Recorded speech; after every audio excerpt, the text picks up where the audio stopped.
So, lahat ba ay nakapanood na ng Hello, Love Again? Ang dami kong nakausap na, huy, panoorin mo siya, makaka-relate ka and all.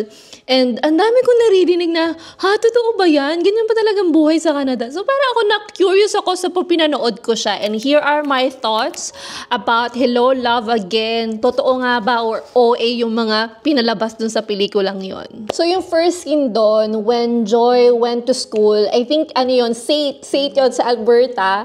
And then she's taking HCA. Yun yung healthcare aid. But then, there's one friend that trying to convince her to move to the US para mag-work doon as a nurse. Kasi nga, mas madali doon maging nurse, magtitake ka lang ng NCLEX and then you can become a nurse. Pero dito sa Canada, you have to take the exam and also the bridging program. So, mahirap talaga dito maging nurse. So, totoo yung unang scene doon about Joy na kailangan niya mag-aral, di ba? Kahit HCA, kailangan mo pa rin mag-aral. Kahit na nurse ka na sa Pilipinas kasi very regulated yung profession sa healthcare. I think yung isang scene lang doon na medyo OA when Joy had to change her clothes sa sasakyan niya. So, akala nung iba, ganun yung buhay dito na kailangan sa sasakyan ka lang magbihis and then diretso ka na sa trabaho. Not all the time. Pero it's true na very, dito, fast-paced talaga. After school, you have to go to work. Totoo yun. Pero, if may sasakyan ka, bakit naman sa sasakyan ka magbibis? Pwede ka naman umuwi kung 2, 3, 5 minutes lang naman drive yan, di ba? Unless nakatira ka sa malayo, sa gubat ka nakatira like us. Pero again, it's not true na nakatira ang Pilipino sa sasakyan. So, marami lang siguro siyang gamit doon kasi marami siyang racket. Siguro meron lang scene doon na very relatable talaga sa karamihan dito sa Canada is yung nag-deliver ng pizza si Ethan and then nakabike lang siya and then gabi yun, parang madaling araw ata. Ewan ko kung gabi or madaling araw, pero gabi siya, malamig, and then naawa ako sa kanya, nakita ko yung sarili ko sa kanya kasi ganun din ako nung una. So, ako nasa Nova Scotia ako, alam niyo naman sa Atlantic, malamig din. And wala akong sasakyan, hindi ako marunong mag-drive. So, alam mo yun, wala akong choice kundi matuto, kundi bumili ng sasakyan eventually kasi hindi mo talaga kakayanin yung lamig, 'di ba? So, advisable talaga ng bumili ng sasakyan dito and unfortunately lahat ng dumadating dito sa Canada, syempre kung wala kang budget, kailangan mo mag-bike. Yung pagdadaanan mo yon yung pinagdaanan ni Ethan.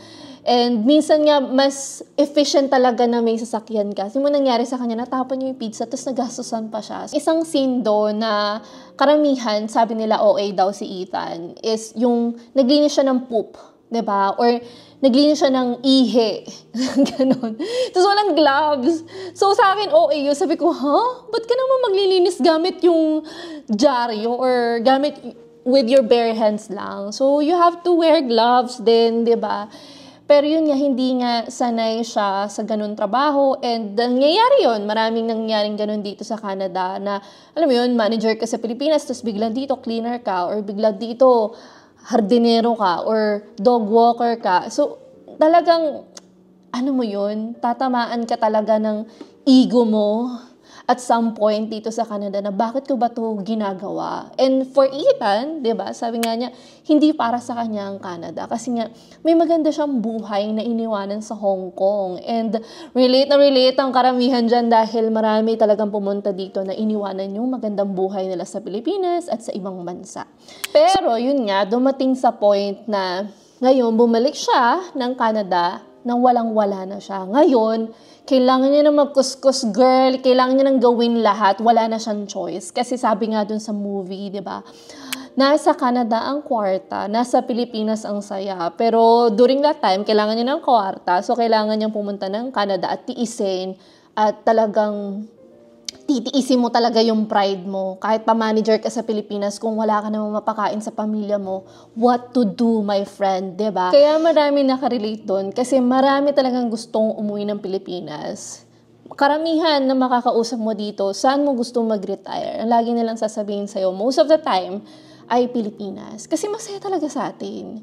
Pero right now, with the situation na meron tayo sa Pilipinas at sa sitwasyon mo na alam mo yun, kailangan mo unahin yung yung pangangailangan mo sa sarili mo at sa pamilya mo, nasan ba ang opportunity para sa'yo? So, ngayon si Ethan, since nasa Canada ang opportunity sa kanya, ginagawa niya talaga yung lahat, diba? Kahit pa magkuskus siya, diba? Tinitiis niya kasi walang-wala na siya. And marami nakaka-relate dyan sa mga taga-Canada at sa mga papunta pa lang. Mahaba-haba ang pagdadaanan nyo dito, pero kung ang inspirasyon nyo is yung pangarap nyo, ang inspirasyon nyo is pamilya nyo, hindi nyo agad-agad yung susukuan. 'Di ba? Parang si Joy, hindi niya agad sinusukuan yung Canada kasi bago siya nakarating doon, ang dami niyang pinagdaanan.